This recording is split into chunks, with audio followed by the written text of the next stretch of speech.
புதுச்சேரி கதிர்காமம் தொகுதியில் 1,72,00,000 ரூபாய் மதிப்பில் நரிக்குறவை என மக்கள் வசிக்கும் பகுதியில் புதிய வீடு மற்றும் மேட்டுப்பாளையத்தில் புதிய மீன் அங்காடி அமைப்பதற்கான பூமி பூஜையை முதலமைச்சர் ரங்கசாமி துவக்கி வைத்தார். புதுச்சேரி கதிர்காமம் தொகுதிக்குட்பட்ட சண்முகாபுரம் அண்ணா வீதி துளசிமுத்து மாரியம்மன் ஆலயம் பின்புறம் வசிக்கும் நரிக்குறவை என மக்களுக்கான புதிய வீடு கட்டுவதற்கான பூமி பூஜை மற்றும் மேட்டுப்பாளையத்தில் புதிய மீன் அங்காடி அமைப்பதற்கான பூமி பூஜை ஆகியவை இன்று நடைபெற்றது.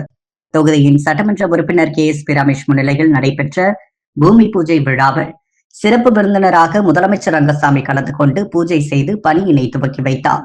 இந்த பணியானது ஆதி திராவிட நலத்துறை மூலம் சுமார் 1,36,00,000 ரூபாய் மதிப்பில் நரிக்குறவர்களுக்கு புதிய வீடும் 36 லட்சம் ரூபாயில் மேட்டுப்பாளையம் பகுதியில் புதிய மீன் மார்க்கெட்டும் அமைக்கப்பட உள்ளது. இந்த நிகழ்ச்சியில் உழவர்கரை நகராட்சி அதிகாரிகள், ஊர் பொதுமக்கள், NR காங்கிரஸ் பிரமுகர்கள் என அனைவரும் திரளாக கலந்து கொண்டனர். புதுச்சேரி பணியாளர் மற்றும் நிர்வாக சீர்திருத்தத்துறை சார்பில் தேர்வு செய்யப்பட்ட நபர்களுக்கு அரசு பணியாணை வழங்கும் நிகழ்வில் துணைநிலை ஆளுநர் கைலாசநாதன், முதலமைச்சர் ரங்கசாமி ஆகியோர் கலந்து கொண்டு பணியாணைகளை வழங்கினார்.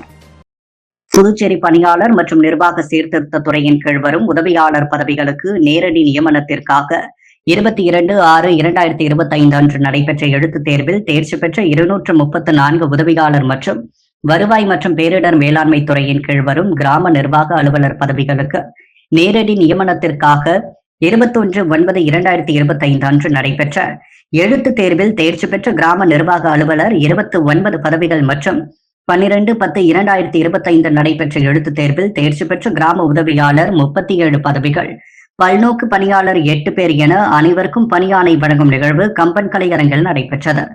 இதில் கலந்து கொண்ட துணைநிலை ஆளுநர் கைலாசநாதன், முதலமைச்சர் ரங்கசாமி, சபாநாயகர் செல்வம் ஆகியோர் தேர்வு செய்யப்பட்ட நபர்களுக்கு பணியாணைகளை வழங்கினார்.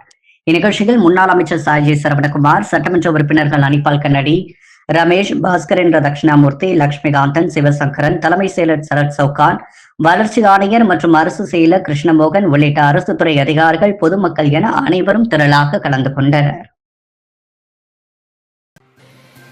புதுச்சேரியில் தவிக தலைவர் விஜய் ரோட் ஷோ நடத்த அனுமதி கிடைக்குமா என்ற நிலையில் விஜய் பிரச்சார கூட்டத்திற்கு நிச்சயம் அனுமதி கிடைக்கும் என நம்புவதாக புசி ஆனந்த் உறுதிபட தெரிவித்துள்ளார்.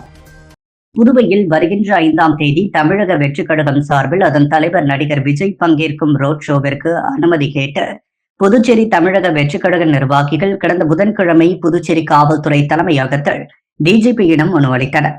அதன்படி காலாப்பட்டு முதல் கன்னியாகுமரி வரை நடைபெறும் ரோட் ஷோவில் தமிழக வெற்றி கழக தலைவர் விஜய் உரையாற்ற உள்ளதாக அந்த மனுவில் குறிப்பிடப்பட்டிருந்தது.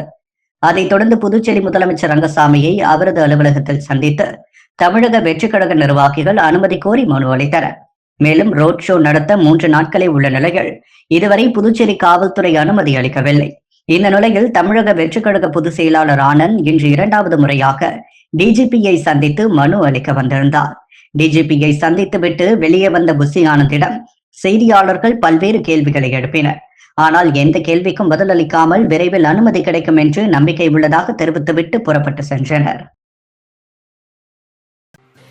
புதுச்சேரி சேதராப்பட்டு அருகே இருசக்கர வாகனத்தில் கஞ்சா கடத்தி சென்ற விழுப்புரம் மாவட்டம் மற்றும் ரெட்டியார்பாளையத்தை சேர்ந்த 2 கைது செய்யப்பட்டுள்ளனர். புதுவை சேதராப்பட்டு உதவி ஆய்வாளர் ராஜேஷ் மற்றும் போலீசார் பாண்டிமயிலம் மெயின் ரோட்டில் வாகன சோதனையில் ஈடுபட்டிருந்தனர். அப்போது சேதராப்பட்டிலிருந்து இருசக்கர வாகனத்தில் சந்தேகப்படும்படியாக 2 வாலிபர்கள் வருவதை கண்டனர். உடனே போலீசார் அவர்களது வாகனத்தை நிறுத்தும்படி தெரிவித்தனர். ஆனால் அவர்கள் வாகனத்தை நிறுத்திவிட்டு அங்குள்ள ஜெம்சிட்டி காம்பவுண்ட் சுவரை தாண்டி தப்பி செல்ல முயன்றனர். தப்பி செல்லும் போது அவர்கள் மஞ்சள் நிற சணல் பையை எடுத்து சென்றதால் போலீசாருக்கு மேலும் சந்தேகம் ஏற்பட்டது. அவர்களை விரட்டி சென்ற பொழுது அதில் ஒருவர் சுவரிலிருந்து கீழே விழுந்தார். இதனால் அவருக்கு கையில் முறிவு ஏற்பட்டது. அவரை பிடித்து போலீசார் விசாரணை நடத்திய பொழுது அவன் விழுப்புரம் மாவட்டம் வானூர் தாலுகா பூத்துறை போஸ் மணவெளி மாரியம்மன் கோவில் வீதியை சேர்ந்த கோதண்டபாணியின் மகன் பரத் என்பது தெரிய வந்தது. தொடர்ந்து தப்பி சென்ற ரெட்டியார்பாளையம் புதுநகரை சேர்ந்த பாஷாவின் மகன் அமீர்கான் என்பவரையும் கைது செய்தனர். அவர்கள் வைத்திருந்த பையை சோதனையிட்டதில் அதில் கஞ்சா இருந்து கண்டுபிடிக்கப்பட்டது. இதையடுத்து அவர்களிடமிருந்து 1 கிலோ கஞ்சா மற்றும் செல்போன், இருசக்கர வாகனம் ஆகியவை பறிமுதல் செய்யப்பட்டது. அரியாங்குப்பத்தில் உள்ள சிறார் சீர்திருத்த பள்ளியின் மதில் சுவர் இடிந்து விழுந்து 5 கடைகள் நொறுங்கியது. இதில் 1,50,000 ரூபாய் மதிப்பிலான பொருட்கள் சேதமாகின. புதுச்சேரி கடலூர் பிரதான சாலையான அரியாங்குப்பம் சிக்னல் அருகே உள்ளது சிறார் சீர்திருத்த பள்ளி. சமூக நலத்துறை மூலம் இயங்கி வந்த இந்த பள்ளி தற்பொழுது மகளிர் மற்றும் குழந்தைகள் மேம்பாட்டுத் துறையின் கீழ் இயங்கி வருகிறது. பல்வேறு தவறுகள் செய்து தண்டனை பெறும் 17 வயதுக்குட்பட்ட சிறார்கள் அங்கு தங்கி இருப்பதால் இந்த பள்ளியை சுற்றி 10 அடி உயரம் உள்ள மதில் சுவர் கடந்த 30 வருடங்களுக்கு முன்பு அமைக்கப்பட்டது.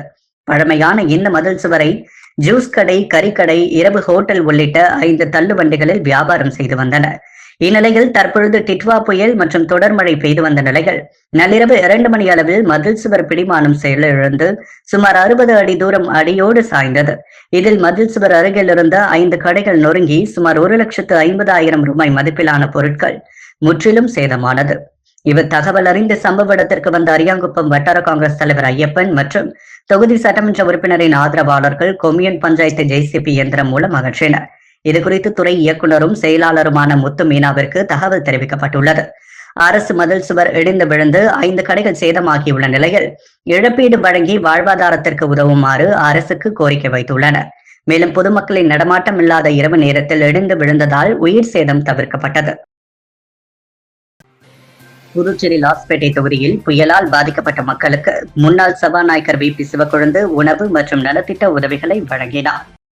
புதுவை லாஸ்பேட்டை சட்டமன்ற தொகுதிக்குட்பட்ட ஜீவானந்தபுரம், குறிஞ்சி நகர், அன்னை இந்திரா வீதி, ராமன் நகர், நெருப்புக்குழி, செண்பக விநாயகர் கோவில் வீதி, நெசவால நகர், பாவேந்திரன் வீதி, பூந்தோட்டம், கலக்குறை வீதி, மடுவுப்பேட், சேத்திலா நகர் மற்றும் சலவையாளர் நகர் பகுதிகளில் புயல் மற்றும் கனமழையினால் பாதிக்கப்பட்ட பகுதிகளில் முன்னாள் சபாநாயகர் சப்தகிரி வி பி சிவக்கொழுந்து, ஸ்ரீ சப்தகிரி அறக்கட்டளையின் பொறுப்பாளர் வி பி எஸ் ரமேஷ்குமார் ஆகியோர் அப்பகுதிகளில் வாழும் அனைத்து குடும்பங்களுக்கும் தொடர்ந்து 2வது நாளாக இரவு உணவு அளித்து உதவி செய்தனர். மேலும் பாதிக்கப்பட்ட மக்களுக்கு நலத்திட்ட உதவிகளையும் வழங்கினார். அப்போது லாஸ்பேட்டை என்ஆர் காங்கிரஸ் நிர்வாகிகளும் ஸ்ரீ சப்தகிரி அறக்கட்டளையின் நிர்வாகிகளும் உடனிருந்தனர். டிட்வா புயல் காரணமாக மழையால் பாதித்த மக்களுக்கு இந்திரா நகர் தொகுதி திமுக சார்பில் பொறுப்பாளர் காந்தி ஏற்பாட்டில் உணவு வழங்கப்பட்டது. புதுச்சேரி மற்றும் தமிழக பகுதியில் டிட்வா புயல் காரணமாக பெய்த கனமழையின் காரணத்தினால் பொதுமக்கள் தங்கள் வாழ்வாதாரங்களை இழந்து அத்தியாவசிய பொருட்களை வாங்க முடியாமல் வீட்டிலேயே முடங்கி கிடந்தனர். இதையடுத்து அரசியல் பிரமுகர்கள், சமூக சேவகர்கள் தங்களால் இயன்ற உதவிகளை பல்வேறு பகுதிகளில் பொதுமக்களுக்கு வழங்கி வருகின்றனர். அதன் ஒரு பகுதியாக இன்று 2வது நாளாக இந்திரா நகர் சட்டமன்ற தொகுதிக்குட்பட்ட சானரப்பேட்டை, முத்திரையர்பாளையம், தருமாபுரி உள்ளிட்ட மழையால் பாதித்த பல்வேறு பகுதிகளில் உள்ள பொதுமக்களுக்கு தலைமை செயற்குழு உறுப்பினரும் இந்திரா நகர் தொகுதி பொறுப்பாளருமான காந்தி ஏற்பாட்டில் உணவு வழங்கப்பட்டது. தொகுதி செயலாளர் ராதாகிருஷ்ணன் தலைமையில் நடைபெற்ற நிகழ்ச்சியில் அவைத்தலைவர் கோதண்டராமன், சுப்பிரமணி, ஜெகதீஷ், பூபாலன், பாலு, பாஸ்கர், செல்லதுரை, தேவநாதன் மற்றும் ஜோதி உட்பட கட்சி நிர்வாகிகள் பலர் கலந்து கொண்டனர். தொடர் மழை காரணமாக பாதிக்கப்பட்ட அரியாங்குப்பம் பகுதி மக்களுக்கு காங்கிரஸ் மாநில செயலாளர் விஜயலட்சுமி ஜெயமூர்த்தி தலைமையில் அன்னதானம் வழங்கப்பட்டது. புதுச்சேரியில் கடந்த 2 தினங்களாக பெய்து வரும் கனமழை காரணமாக பல்வேறு பகுதிகளில் உள்ள ஏழை எளிய குடும்பங்கள் மிகவும் பாதிப்படைந்துள்ளது. அதை முன்னிட்டு அரியாங்குப்பம் தொகுதிக்குட்பட்ட பிசிபி நகர், சண்முகா நகர், அம்பேத்கர் நகர், காக்கையந்தோப்பு ஆகிய பகுதிகளில் உள்ள மழையால் பாதிக்கப்பட்ட ஏழை எளிய குடும்பங்களுக்கு காங்கிரஸ் மாநில செயலாளர் விஜயலட்சுமி ஜெயமூர்த்தி தலைமையில் அன்னதானம் வழங்கப்பட்டது. இதில் சுமார் 1500க்கும் மேற்பட்ட குடும்பங்களுக்கு அன்னதானம் வழங்கப்பட்டது. மேலும் இந்த நிகழ்ச்சியில் காங்கிரஸ் கட்சி நிர்வாகிகள் சுவாமிநாதன், ராஜராமன் உள்ளிட்ட ஏராளமான கட்சி நிர்வாகிகள் பலர் உடனிருந்தனர். புதுச்சேரியில் சாலையில் திரிந்த மாடுகளால் வாய்க்காலில் கார் கவிழ்ந்து விபத்துக்குள்ளானது. காஞ்சிபுரம் மாவட்டத்தை சேர்ந்தவர் மதன். இவர் புதுச்சேரி முத்தியால்பேட்டையில் உள்ள உறவினர் ராகுல் வீட்டு நிகழ்ச்சியில் கலந்து கொள்ள குடும்பத்துடன் நேற்றிரவு 11 மணி அளவில் காரில் வந்துள்ளார். அப்போது வெங்கடேஸ்வரா நகர் 45 அடி சாலை சந்திப்பு அருகே மதன் காரை திருப்ப முயன்ற பொழுது சாலையில் சுற்றி திரிந்த மாடு திடீரென காருக்கு குறுக்கே வந்துள்ளது. இதனால் அதிர்ச்சி அடைந்த மதன் மாடு மீது மோதாமல் இருக்க காரை திருப்பிய பொழுது கட்டுப்பாட்டை இழந்த கார் அருகிலிருந்த பெரிய வாய்க்காலில் கவிழ்ந்து விபத்துக்குள்ளானது. சத்தம் கேட்டு அக்கம் பக்கத்தினர் விரைந்து வந்து காரில் இருந்த மதன் மற்றும் அவரது குடும்பத்தினரை மீட்டனர். அதில் அதிர்ஷ்டவசமாக காயமின்றி அனைவரும் உயிர் தப்பினர். இச்சம்பவம் குறித்து புதுச்சேரி தீயணைப்பு துறைக்கு தகவல் தெரிவிக்கப்பட்டது. தகவல் அறிந்த சம்பவ இடத்திற்கு வந்த தீயணைப்பு வீரர்கள் வாய்க்காலில் விழுந்த காரை மீட்டனர். திருபுவனை தொகுதியில் காங்கிரஸ் கட்சி சார்பில் மழையால் பாதிக்கப்பட்ட மக்களுக்கு வட்டார காங்கிரஸ் பொதுச் செயலாளர் வேலு உணவு வழங்கினார். புதுவையில் கடந்த சில நாட்களாக தொடர்ந்து மழை பெய்து வருவதால் மக்கள் சகஜ நிலையை தொலைத்து வருகின்றனர். பல்வேறு இடங்களில் மழைநீர் தேங்கியுள்ளதால் பாதிக்கப்பட்ட மக்களுக்கு பல்வேறு தரப்பினர் உணவு மற்றும் நிவாரண உதவிகளை செய்து வருகின்றனர். அந்த வகையில் திருபுவனை தொகுதியில் தொடர் மழையால் பாதிக்கப்பட்ட சன்னியாசிக்குப்பம், கலித்தீர்த்தால்குப்பம், மதகடிப்பட்டு, நல்லூர் மக்களுக்கு காங்கிரஸ் கட்சி சார்பில் காங்கிரஸ் பொதுச் செயலாளர் தனுசு, வட்டார காங்கிரஸ் தலைவர்கள் ஜெயக்குமார், துளசிங்க பெருமாள் ஆகியோரின் அறிவுறுத்தலின்படி வட்டார காங்கிரஸ் பொதுச் செயலாளர் வேலு கொட்டும் மழையில் சென்று மழையால் பாதிக்கப்பட்ட பகுதி மக்களுக்கு உணவு வழங்கினார். இந்நிகழ்வில் காங்கிரஸ் கட்சியை சேர்ந்த மதகடிப்பட்டு ஆனந்தன், நல்லூர் கோதண்டம், குச்சிப்பாளையம் திலோத் என்கின்ற தங்கமணி, சன்னியாசிக்குப்பம் கணேசன், பகவதி, சன்னியாசிக்குப்பம் கணேசன், பொன்னம்பலம், பால்ராஜ், வாசுதேவன், நவீன்குமார், பால்ராஜ் வாசுதேவன், அங்காளன், ரோஹித், அகிலன், தணிகை முத்து உட்பட பலர் கலந்து கொண்டனர். துரித உணவுகளை தவிர்த்து பாரம்பரிய உணவுகளை சாப்பிட்டால் உடல் ஆரோக்கியமாக இருக்கும் என பிரபல சமையல் கலை நிபுணர் தாமு அறிவுறுத்தியுள்ளார். புதுச்சேரியில் விநாயகா மிஷன் ஸ்பெஷாலிட்டி மருத்துவமனை சார்பில் சர்க்கரை நோய் விழிப்புணர்வு கண்காட்சி தனியார் ஹோட்டலில் நடைபெற்றது. இதில் 500க்கும் மேற்பட்டோர் பங்கேற்று இலவச மருத்துவ பரிசோதனைகளை செய்து கொண்டனர். மேலும் அங்கு சர்க்கரை நோயாளிகள் எடுத்துக்கொள்ள வேண்டிய உணவு மற்றும் எடுத்துக்கொள்ளக் கூடாதது உணவு வகைகள் காட்சிப்படுத்தப்பட்டு செயல் விளக்கம் அளிக்கப்பட்டது. இந்நிகழ்ச்சியில் பிரபல சமையல் கலை நிபுணர் தாமு, மருத்துவமனையின் மேலாள் இயக்குனர் டாக்டர் தேவராஜன் ஆகியோர் சிறப்பு விருந்தினராக பங்கேற்று சர்க்கரையில் அக்கறை என்ற தலைப்பில் சிறப்புரையாற்றினர். அப்போது செய்தியாளர்களிடம் பேசிய சமையல் கலை நிபுணர் தாமு, சர்க்கரை நோயை தடுக்க நமது பாரம்பரிய சமையல் உதவும். இதனை 5000 பேரை வைத்து பரிசோதித்ததாகவும், நமது உணவில் சம அளவிற்கு மருந்து உள்ளது. ஜங்க் ஃபுட் என கூறப்படும் துரித உணவில் ஏராளமான ரசாயனங்கள் உள்ளது. இதனை சாப்பிடுவதனால் கடந்த 10 ஆண்டுகளாக கேன்சர் நோயாளிகளின் எண்ணிக்கை அதிகரித்து வருகிறது. இதனால் நமது குழந்தைகளுக்கு ஜங்க் ஃபுட்டை தவிருங்கள், பாரம்பரியமிக்க உணவை கொடுங்கள், அம்மாவின் உணவை தவிர்க்காதீர்கள். அம்மா உணவில் தான் பாசம், அன்பு அதிகமாக இருக்கிறது என கூறினார். மிளகு மற்றும் பூண்டை தினமும் எடுத்துக்கொண்டால் நோயிலிருந்து நம்மை பாதுகாத்துக் கொள்ளலாம் என்றும் தாமு கூறியிருந்தார். புதுச்சேரி மற்றும் காரைக்காலில் டிட்வா புயல் மழையால் ஏற்பட்ட பாதிப்புகள் குறித்து கணக்கெடுப்பு நடத்த அதிகாரிகளுக்கு முதல்வர் ரங்கசாமி உத்தரவிட்டுள்ளார். வங்கக்கடலில் இலங்கை அருகே நிலவிய டிட்வா புயல் கடந்த 28ஆம் தேதி தமிழக கடற்கரை நோக்கி நகர துவங்கியது முதல் புதுவையில் மழை பெய்ய துவங்கியது. அன்று 1 சென்டிமீட்டர் அளவிற்கு மழை பெய்த நிலையில் புயல் நேற்று முன்தினம் மாலை வேதாரண்யம் அருகே நிலை கொண்டதை தொடர்ந்து புதுவை மற்றும் காரைக்காலில் தீவிர மழை பெய்தது. காரைக்காலில் கனமழையின் காரணமாக நேற்று காலை 8:30 மணி நிலவரப்படி கடந்த 24 மணி நேரத்தில் அதிகபட்சமாக 19.43 சென்டிமீட்டர் மழை பதிவானது. பாகூரில் 8.1 சென்டிமீட்டர், புதுச்சேரியில் 7.46, பத்துக்கண்ணு 6.3 மற்றும் திருக்கனூரில் 4.2 சென்டிமீட்டர் மழை பதிவானது. கடலரிப்பு, தொடர் மழை மற்றும் புயல் கரையை நெருங்கியதன் காரணமாக கடல் சீற்றமாக காணப்பட்டது. 7 அடி முதல் 10 அடி உயரத்திற்கு அலைகள் எழும்பியது. கடல் சீற்றம் காரணமாக சின்ன காலாப்பட்டுக்குப்பம் கடற்கரையில் கடலரிப்பு ஏற்பட்டு 70 அடி தூரத்திற்கு கடல் நீர் புகுந்தது. இதனால் அப்பகுதியில் அமைக்கப்பட்டிருந்த தார் சாலையின் பெரும் பகுதி கடலில் அடித்து செல்லப்பட்டது. சாலைகள் சேதம். தொடர் கனமழை காரணமாக பிரதான சாலைகள், குடியிருப்பு பகுதி சாலைகள் ஜல்லிகள் பெயர்ந்து குண்டும் குழியுமாகியது. குறிப்பாக 100 அடி சாலையில் இந்திரா சதுக்கம் பகுதியில், கடலூர் மார்க்க சாலை சந்திப்பு பகுதியிலும், ரயில்வே மேம்பாலம் மற்றும் கடலூர் சாலையில் பல்வேறு இடங்களில் மெகா பள்ளங்கள் ஏற்பட்டது. இதனால் வாகன ஓட்டிகள் பெரும் சிரமத்திற்குள்ளாகினர். தொடர் மழை காரணமாக மாநிலத்தின் நெற்களஞ்சியமான காரைக்கால் மற்றும் பாகூர் பகுதியில் 7000 ஹெக்டேர் பரப்பிலான நெற்பயிர்கள் மழைநீரில் மூழ்கியுள்ளதால் விவசாயிகள் வேதனை அடைந்துள்ளனர். மழை தீவிரம் குறைந்த நிலையில் வேதாரண்யம் அருகே நிலை கொண்ட டிட்வா புயல் வேகம் குறைந்து நேற்று காலை புதுச்சேரிக்கு 160 கிலோமீட்டர் தொலைவில் கடலை நோக்கி நகர்ந்து அங்கிருந்து மணிக்கு 7 கிலோமீட்டர் வேகத்தில் வடக்கு நோக்கி நகர்ந்தது. இதனால் நேற்று காலை முதல் புதுச்சேரி மற்றும் காரைக்காலில் மழையின் தீவிரம் முற்றிலுமாக குறைந்தது. அதே நேரத்தில் சென்னையை நோக்கி நகர்ந்த புயல் புதுச்சேரியை நெருங்கியதால் மாலை 3 மணி முதல் இரவு 8 மணி வரை அவ்வப்போது லேசான மழை பெய்தது. தொடர் மழையை தொடர்ந்து முதல்வர் ரங்கசாமி காரில் சென்று நகரின் பிரதான பகுதிகளை பார்வையிட்டு அங்கிருந்த அதிகாரிகளிடம் நிலைமையை கேட்டறிந்தார். இறுதியாக கடற்கரை சாலையில் ஆய்வு செய்த முதல்வர் அங்கிருந்த மாவட்ட ஆட்சியரிடம் மழை நிலவரம் மற்றும் மீட்பு பணிகளை கேட்டறிந்தார்.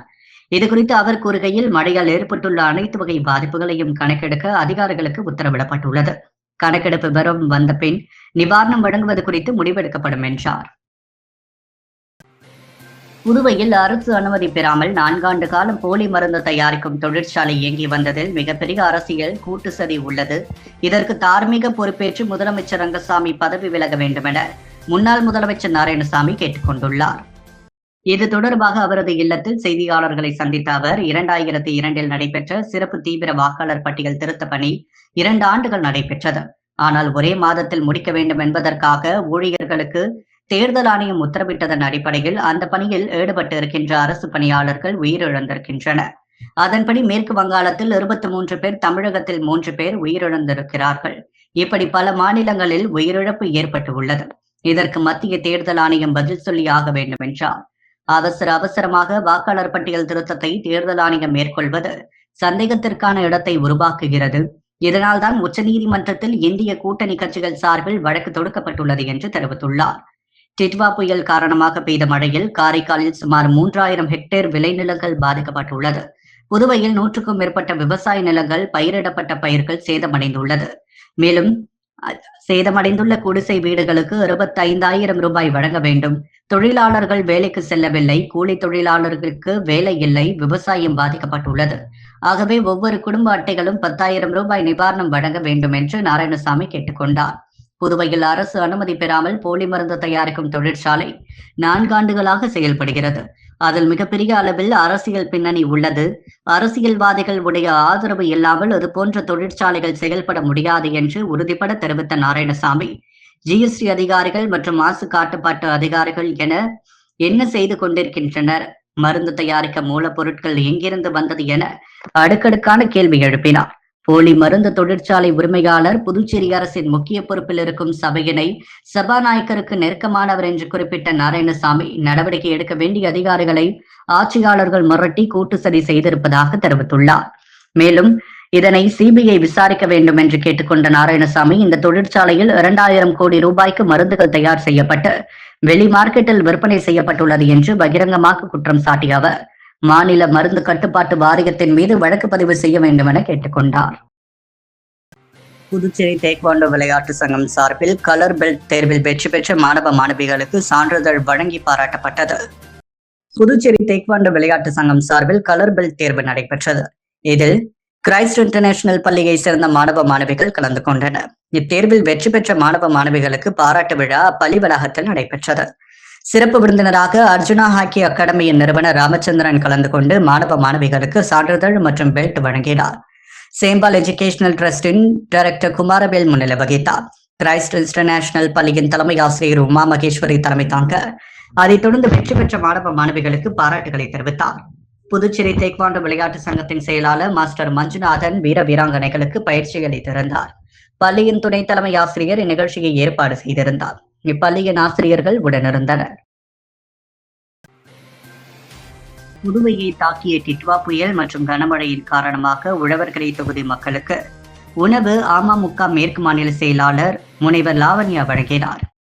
அம்மா மக்கள் முன்னேற்ற கழகம் மேற்கு மாநில இணை செயலாளர் சரண் தொண்டு அறக்கட்டளை நிறுவனர் அன்னை தெரசா பவுண்டேஷன் சேர்மன் முனைவர் லாவண்யா உழவர்கரை தொகுதிக்குட்பட்ட லாம்பட் சரவண நகர், வயல்வெளி, பாபானா நகர், ஜெய்ஜே நகர், புதுநகர், பிச்சபிரான்பேட், தக்குக்குட்டை, மேரி உழவர்கரை மற்றும் அதனை சுற்றியுள்ள பகுதிகளில் புயல் மழை வெள்ளத்தால் பாதிக்கப்பட்ட மக்களுக்கு உணவு சமைக்க முடியாத சூழ்நிலை ஏற்பட்டது.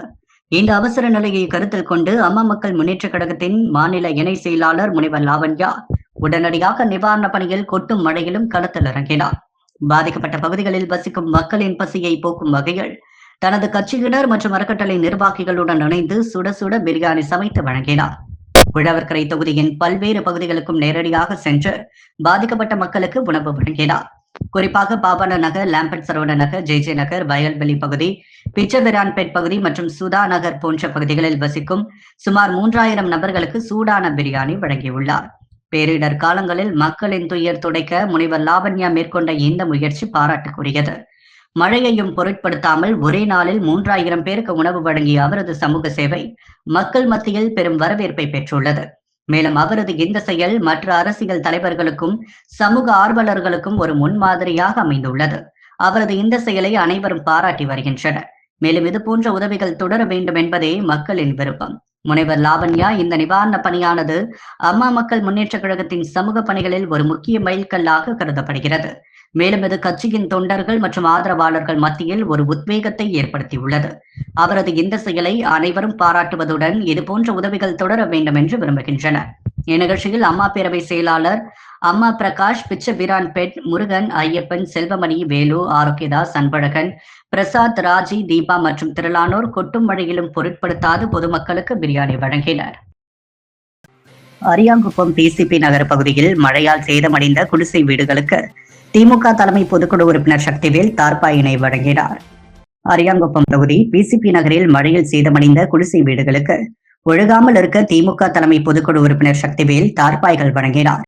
இதில் மாநில இலக்கிய அணி துணை அமைப்பாளர் கலிவரதன், கிளைக்கழக செயலாளர் சரவணன், விக்கி, பிசிபி நகர் குமார், டென்மார்க் கார்த்தி, ஆறுமுகம், முரளி, ராமதாஸ், ஆண்டாள், அம்மையார் மற்றும் ஊர் பிரமுகர்கள் பலர் உடனிருந்தனர். பெரிய காலாப்பட்டு மீனவர் பகுதியில் 20.14 கோடி ரூபாய் செலவில் மீன் இறக்கும் மைய கட்டிட அமைப்பதற்கான பூமி பூஜையை சட்டமன்ற உறுப்பினர் கல்யாண சுந்தரம் துவக்கி வைத்தார். காலாப்பட்டு தொகுதியில் தொடர்ந்து மக்களின் அடிப்படை வசதிகள், நலத்திட்ட உதவிகள் அனைத்தையும் தொகுதி சட்டமன்ற உறுப்பினர் துறை சார்ந்த அதிகாரிகளிடம் கோரிக்கைகளை முன்வைத்து முழுவதுமாக நிறைவேற்றியுள்ளார். அதன் ஒரு பகுதியாக மீனவ மக்களின் நீண்ட நாள் கோரிக்கையை நிறைவேற்றும் வகையில் பெரிய காலாப்பட்டு மீனவர் பகுதியில் 20.14 கோடி ரூபாய் செலவில் மத்திய அரசின் பிரதமரின் மீன்வள திட்டத்தின் கீழ் மீன் இறக்கும் மையம் கட்டிடம் கட்ட சட்டமன்ற உறுப்பினர் கல்யாண சுந்தரம் பூமி பூஜை செய்து பணிகளை துவக்கி வைத்தார். இவ்விழாவில் பெரிய காலாப்பட்டு மீனவர் கிராம பஞ்சாயத்தார், பாரதிய ஜனதா கட்சி மாநில செயற்குழு உறுப்பினர் புகழேந்தி, மாநில மீனவர் அணி தலைவர் மாரியப்பன், உழவர்கரை மாவட்ட தலைவர் மாரியப்பன், பெரிய காலாப்பட்டு பாஜக பொறுப்பாளர்கள் செல்வமணி, செல்வகுமார், ஜெகன், ஜெகதீசன் மற்றும் பொதுமக்கள், பொதுப்பணித்துறை அதிகாரிகள் அனைவரும் கலந்து கொண்டனர். தமிழ்நாடு துணை முதலமைச்சர் திமுக இளைஞரணி செயலாளர் உதயநிதி ஸ்டாலின் பிறந்தநாள் விழாவை கொண்டாடும் வகையில் உருளையன்பேட்டை தொகுதியில் இளைஞரணி துணை அமைப்பாளர் விக்கி ஏற்பாட்டில் சிக்கன் பிரியாணி வழங்கப்பட்டது. தமிழ்நாடு துணை முதலமைச்சரும் கழக இளைஞர் அணியின் செயலாளருமான உதயநிதி ஸ்டாலின் பிறந்தநாள் விழா நிகழ்ச்சிகளின் தொடர்ச்சியாக உருளையன்பேட்டை சட்டமன்ற தொகுதிக்குட்பட்ட கண்டக்டர் தோட்டம், பிரியதர்ஷினி நகரில் தொகுதி இளைஞர் அணி துணை அமைப்பாளர் விக்கி ஏற்பாட்டில் 300க்கும் மேற்பட்டோருக்கு சிக்கன் பிரியாணி வழங்கும் நிகழ்ச்சி நடைபெற்றது. சட்டமன்ற எதிர்க்கட்சித் தலைவர், மாநில கழக அமைப்பாளர், சட்டமன்ற உறுப்பினர் சிவா, தலைமை பொதுக்குழு உறுப்பினர், உருளையன்பேட்டை தொகுதி பொறுப்பாளர் கோபால் ஆகியோர் இணைந்து பொதுமக்களுக்கு பிரியாணி வழங்கினர். அப்போது தொகுதி செயலாளர் சக்திவேல் உள்ளிட்ட மாநில தொகுதி கிளை நிர்வாகிகள் மற்றும் ஊர் பொதுமக்கள் பலர் கலந்து கொண்டனர். ஆன்மீக பேரவை மற்றும் அகில பாரத இந்து மகாசபா அருளாளர்கள் ஆலோசனை கூட்டம் நடைபெற்றது. சமாதானம், தர்மநெறி மற்றும் அமைதி ஆகியவற்றை வலியுறுத்தி அருளாளர்கள் ஆலோசனை கூட்டம் புதுச்சேரி ரோடியார்பேட்டில் உள்ள ஸ்ரீ பொன்னியம்மன் ஆலயத்தில் இன்று கோலாகலமாக நடைபெற்றது. கூட்டத்திற்கு அகில உலக ஆன்மீக பேரவை நிறுவனர் தவத்திரு பிரபஞ்சநாதா தேசிவ சிகாமணிய சுவாமிகள் தலைமை தாங்கினர். புதுச்சேரி அகில பாரத இந்து மகாசபா தலைவர் ஸ்ரீ மணிவண்ணன் அடிகளார் முன்னிலை வகித்து சிறப்பித்தார். இந்த ஆலோசனை கூட்டத்தில் புதுச்சேரி அகில பாரத இந்து மகாசபா மாநில பொறுப்பாளர்கள் மற்றும் உறுப்பினர்கள் திரளாக கலந்து கொண்டு ஆன்மீகத்தையும், அறநெறி செயலையும், அரசியலையும் நிலைநாட்டுவதற்கான தங்களின் ஆதரவையும் ஆலோசனைகளையும் வழங்கினர். அனைவரும் ஒன்று சேர்ந்து அறநெறி அரசியல் மலரட்டும் என்ற உயரிய லட்சியத்துடன் செயல்படுவது குறித்து ஆலோசிக்கப்பட்டது. களித்தீர்த்தால்குப்பம் பெருந்தலைவர் காமராஜர் அரசு கலைக்கல்லூரிகள், ரெட் ரிப்பன் கிளப் மற்றும் தேசிய மாணவர் தரைப்படை இணைந்து உலக எய்ட்ஸ் தினத்தை முன்னிட்டு விழிப்புணர்வு ஊர்வலம் நடத்தியது. புதுச்சேரி மதகடிப்பட்டு அடுத்துள்ள களித்தீர்த்தால்குப்பம் பெருந்தலைவர் காமராஜர் அரசு கலைக்கல்லூரிகள், ரெட் ரிப்பன் கிளப் மற்றும் தேசிய மாணவர் தரைப்படை இணைந்து உலக எய்ட்ஸ் தினத்தை முன்னிட்டு விழிப்புணர்வு ஊர்வலத்தை நடத்தியது. இந்நிகழ்ச்சியில் தேசிய மாணவர் படை அலுவலர் லெப்டினன்ட் முனைவர் கதிர்வேல் வரவேற்றார். கல்லூரி முதல்வர் கனகவேல் தலைமை தாங்கினார். திருபுவனி ஆரம்ப சுகாதார நிலைய மருத்துவர் அதிகாரி ஐஸ்வர்யா சிறப்பு அழைப்பாளராக கலந்து கொண்டு பேரணியை கொடியசைத்து துவக்கி வைத்து HIV மற்றும் எய்ட்ஸ் பரவும் தடுப்பு முறைகள் குறித்து விளக்கம் அளித்தனர். சுகாதார ஆலோசகர் வெற்றிவேல் எய்ட்ஸ் நோயாளிகளுக்கான ஆதரவு மற்றும் அரவணைப்பு குறித்து பேசினார். தமிழ்துறை தலைவர் சரவணன், கணக்குத்துறை தலைவர் ராஜ்மோகன், சுற்றுலாத்துறை தலைவர் சாபுக்கோ தங்கப்பன், வணிகவியல் துறை தலைவர் செந்தமிழ் ராஜா, கணினித்துறை தலைவர் வைத்திலிங்கம், உடற்கல்வி இயக்குநர் அன்பழகன் மற்றும் ஆசிரியர்கள், மாணவர்கள் கலந்து கொண்டனர். பேரணியானது மதகடிப்பட்டு மற்றும் அதை சுற்றியுள்ள பகுதிகளுக்கு சென்று கல்லூரியை வந்தடைந்தது. தமிழ்துறை உதவி பேராசிரியர் சுந்தரவல்லி நன்றி கூறினார். புதுச்சேரி உழவர்கரை தொகுதியில் புயல் மற்றும் கனமழையால் பாதிக்கப்பட்ட மக்களுக்கு சமூக சேவகர் வழக்கறிஞர் சசிபாலன் உணவுகளை வழங்கினார். வங்கக்கடலில் உருவான புயல் காரணமாக புதுச்சேரியில் தொடர்ந்து கனமழை பெய்து வருகிறது. இந்த நிலையில் புதுச்சேரி உழவர்கரை தொகுதியில் உள்ள தாழ்வான பகுதியில் மழைநீர் சூழ்ந்தது. இதன் காரணமாக அங்கு வசிக்கும் மக்களின் அன்றாட வாழ்க்கை பெரிதும் பாதிக்கப்பட்டது. இதனால் அப்பகுதியில் மக்கள் வெளியில் செல்வதற்கோ வேலைக்கு செல்வதற்கோ முடியாமல் முடங்கி கிடந்ததை அறிந்த சமூக சேவகரும் வழக்கறிஞருமான சசிபாலன் அவர்களது இருப்பிடத்திற்கு சென்று உணவளித்தார். பின்பு மழையினால் சேதமடைந்த வீடுகள் மற்றும் சாலைகளை ஆய்வு செய்து மழையினால் பாதிக்கப்பட்ட மக்களுக்கு ஆறுதல் கூறினார். இந்நேரமும் மழையினால் பாதிக்கப்பட்ட மக்களுக்கு உதவுவதற்கு தான் இருப்பதாகவும், எந்த நேரங்களில் அவர்களுக்கு உதவி தேவைப்பட்டால் அலைபேசி மூலம் அழைத்தால் உடனே வந்து உதவுவேன் என்றும் உறுதியளித்தார். அரியாங்குப்பம் ஆதி அங்காள பரமேஸ்வரி அம்மன் ஆலயத்தின் மகா கும்பாபிஷேகம் மிக விமர்சையாக நடைபெற்றது. ஏராளமான பக்தர்கள் கலந்து கொண்டு சுவாமி தரிசனம் செய்தனர். புதுச்சேரி மாநிலம் அரியாங்குப்பத்தில் அமைந்துள்ள பழமை வாய்ந்த ஆதி அங்காள பரமேஸ்வரி அம்மன் ஆலயத்தில் மகா கும்பாபிஷேகம் காலை நடைபெற்றது. விமர்சையாக நடைபெற்ற இந்த கும்பாபிஷேகத்தில் கடந்த 28ஆம் தேதி துவங்கி கணபதி ஹோமம், கோ பூஜை, மகாலட்சுமி பூஜை, நவகிரக பூஜை, ஹோமம், காப்பு கட்டுதல், சுவாமிகள் பிரதிஷ்டை, அதனைத் தொடர்ந்து 4ஆம் கால பூஜை இன்று 4 மணிக்கு துவங்கி 6:30 மணியளவில் ராஜகோபுரம், விமான கலச கும்பாபிஷேகம் மற்றும் ஆதி அங்காள பரமேஸ்வரி அம்மனுக்கு மூலவருக்கு கும்பாபிஷேகம் நடைபெற்றது. அதைத் தொடர்ந்து சிறப்பு பூஜை மற்றும் மகா தீபாராதனை காண்பித்து அருள் பிரசாதம் வழங்கப்பட்டது. விழாவில் அரியாங்குப்பம் சட்டமன்ற உறுப்பினர் பாஸ்கரன், தட்சிணாமூர்த்தி, விஜயலட்சுமி, ஜெயமூர்த்தி கலந்து கொண்டு சுவாமி தரிசனம் செய்தனர். ஏராளமான பக்தர்கள் அன்னதானம் வழங்கப்பட்டது. இவ்விழாவிற்கு ஏற்பாடுகளை ஆதி அங்காள பரமேஸ்வரி ஆலய நிர்வாகிகள் மற்றும் திருப்பணி உறுப்பினர்கள் ஏற்பாடு செய்தனர். அன்றாட செய்திகளை உடனுக்குடன் தெரிந்து கொள்ள பாண்டி ஹெட்லைன்ஸ் சேனலுக்கு சப்ஸ்கிரைப் செய்து கொள்ளுங்கள்.